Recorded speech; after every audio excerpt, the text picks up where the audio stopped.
আসসালামু আলাইকুম ওয়া রাহমাতুল্লাহি ওয়া বারাকাতুহু। আমি মোহাম্মদ আবুল সরকার মানিকগঞ্জ। মহান আল্লাহ তাআলার দরবারে লাখো কোটি শুকরিয়া আদায় করি এই জন্য যে আজ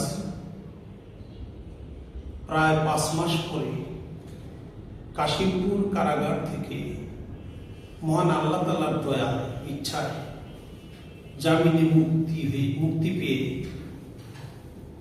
আপনাদের সাথে দুটি কথা বলার সুযোগ পেয়েছি।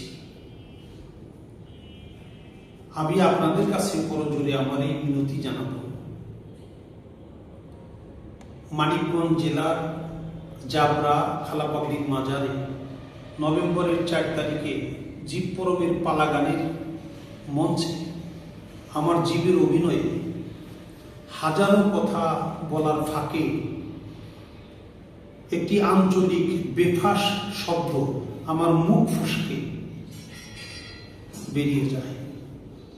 আমি বলতে চেয়েছিলাম আগামাথা, যার অর্থ আদিয়ন্ত, কিন্তু আঞ্চলিক অসন্তোষ শব্দটা আগা মিষ্টা হইয়া আঞ্চলিক অসন্তোষ শব্দ গুয়া, এই শব্দটা হয়ে যায়, গুয়া মাথা বলা হয়ে যায়।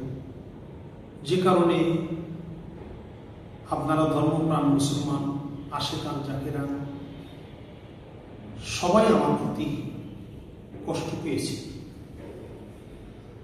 আমি কারো ধর্মীয় অনুভূতিতে আঘাত দেওয়ার জন্য, কষ্ট দেওয়ার জন্য সত্যিকারে আমি কথাটা বলি নাই, এটা আমার অনিচ্ছাকৃত ভুল।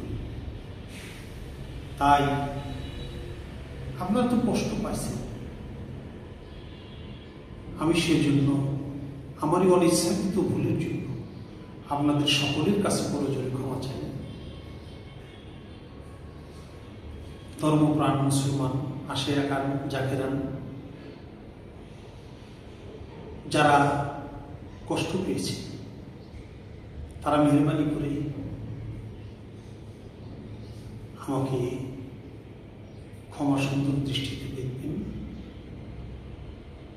এই আশা রাখি। ধন্যবাদ।